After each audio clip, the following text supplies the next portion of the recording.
عام زبان میں سب کو دکھائی میں مل رہی ہے، اور پھر اسی ذات مصطفیٰ صلی اللہ علیہ وسلم سے انحراف کا تصور اور عقائد کے باب میں انحطاط اور کمزوریوں کا تصور، یہ امت محمدیہ کی شان نہیں ہونی چاہیے۔ اللہ تعالیٰ آپ کو ہم سب کو ایسی امت میں شامل نہ فرمائے، بلکہ جو اعزازات نبی پاک کے صدقے میں عطا کی ہیں، جن امت کو اس امت میں شامل فرمائے، اس کے احساس کے ساتھ، اس کے تصور کے ساتھ۔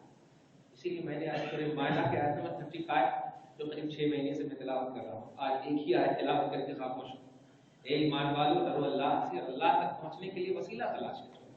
ظاہر ہے سب سے امپورٹنٹ، بڑے افسوس کے ساتھ کہنا پڑتا ہے امت کو، جو لوگ صرف رسول اعظم صلی اللہ علیہ وسلم کے حوالے سے یہ گفتگو کرتے ہیں، یعنی صرف رسول ہی کے بات میں گفتگو کرتے ہیں۔ جب 1,24,000 2,24,000 کم و بیش انبیاء کرام آئے تو بھائی سارے نبیوں کا معاملہ ایک طرف رکھ کر صرف محمد کے پیچھے کیوں پڑے ہوئے ہیں لوگ؟ ایک بات تو نبوت کے باب میں صرف نبی اعظم کی بارگاہ میں ہے، اور ایسے ہی ولی ولایت کے باب میں صرف غوث اعظم کی بارگاہ میں آگے۔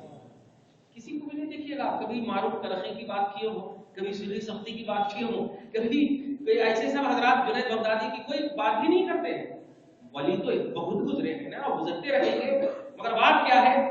بات وہی ہے، وہی نسبت ہے۔ سبحان اللہ، رسول اعظم کو ذات خدا سے نسبت حاصل ہے، اور غوث اعظم کو ذات مصطفیٰ سے نسبت حاصل ہے۔ یہ اتنا کمال، اتنا باکمال چیز، باکمال مسئلہ ہے اور وصف ہے کہ اگر یہ دونوں آپ ان سے اگر اعتماد کھو بیٹھے تو پھر آٹومیٹکلی جب یہی نہیں رہے تو سارے نبیاں حضور پر ایمان لائے رہے، اور ولیاں سب نیچے کی کوالٹی ہے۔ تو اسی لیے سید الانبیاء اور سید الاولیاء، یہ دیکھیے نا، دو بڑے امپورٹنٹ بات ہیں، سید الانبیاء اور سید الاولیاء۔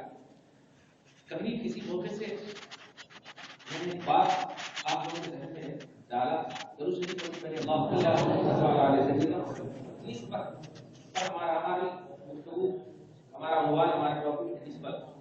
کوشش کروں گا اس کو سمجھا کے۔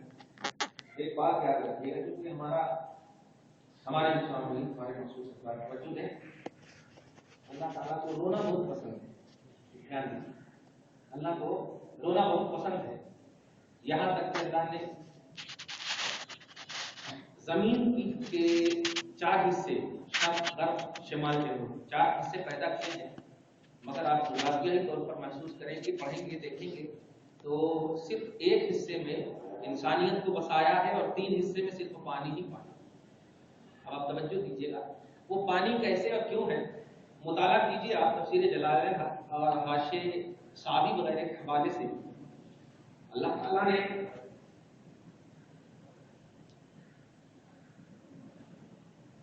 زمین کو خطاب کرتے ہوئے، توجہ دیجیے، اے زمین، میں تجھ سے ایک ایسی خلق پیدا کروں گا، ایک ایسی مخلوق پیدا کروں گا۔ اللہ فرماتا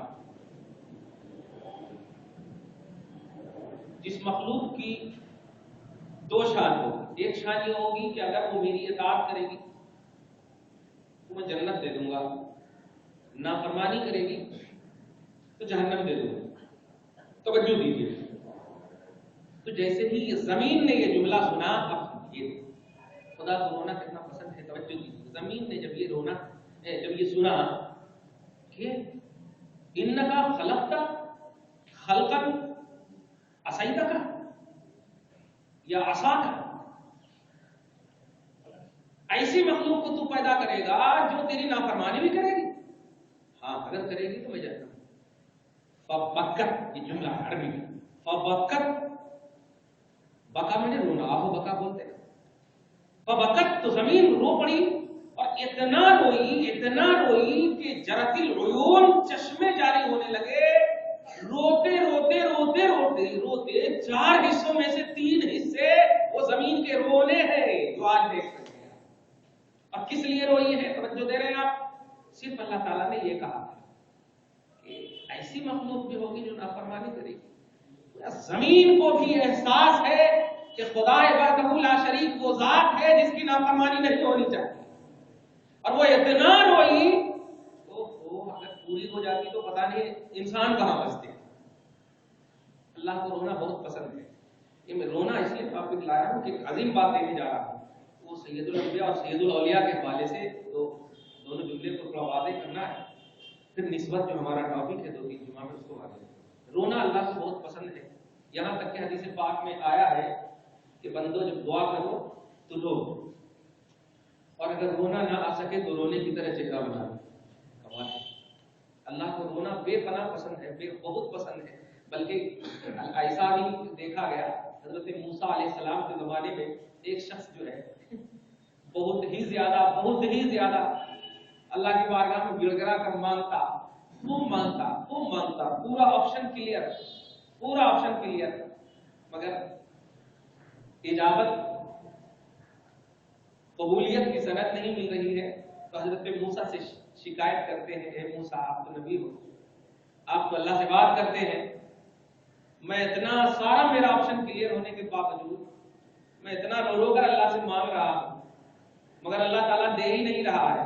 موسیٰ جا کر پروردگار سے گزار ہوتے ہیں، مولا وہ بندہ صحیح کہہ رہا ہے. تو رب نے کہا ہاں صحیح کہہ رہا ہے. کمال.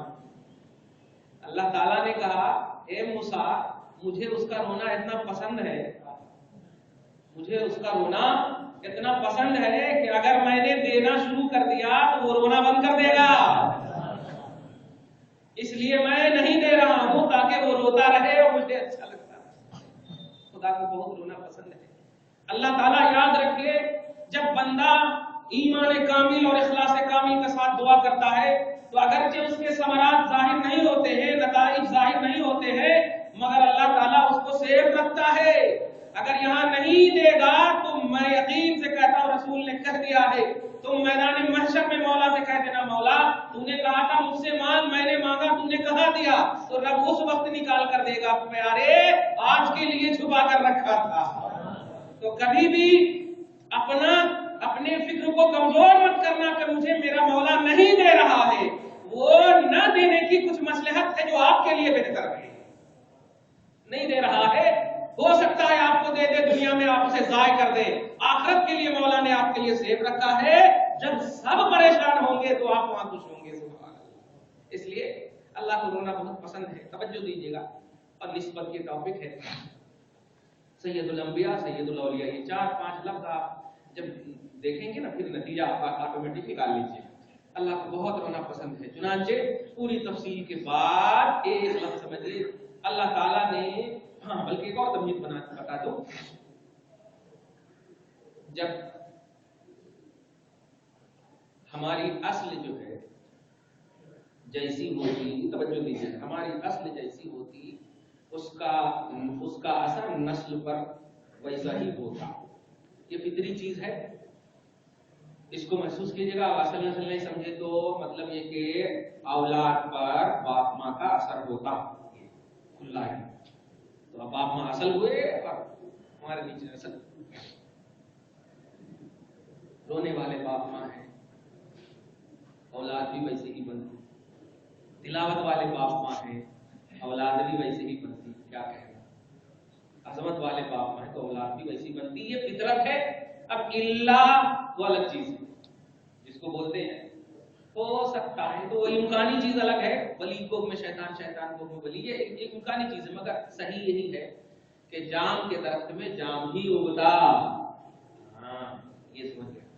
تو ہماری اصل جو ہے، ہماری درخت جو ہے اس کی اصل، اس کی شاخیں ویسی ہوتی. توجہ دیجیے گا. اللہ تعالیٰ نے حضرت آدم علیہ نبینا علیہ الصلوۃ والسلام کو پوری تفصیل ہمارے درس قرآن میں آپ سن چکے ہیں. میں اشارہ میں بتا دو. حضرت حوا کی وجہ سے حضرت آدم علیہ السلام کو گیہوں کے کھانے کی وجہ سے، توجہ دیجیے، گیہوں کے کھانے کی وجہ سے اللہ تعالیٰ نے کہا نکل جاؤ، اتر جاؤ. بھی تو اتر جاؤ. چنانچہ وہ اتر گئے.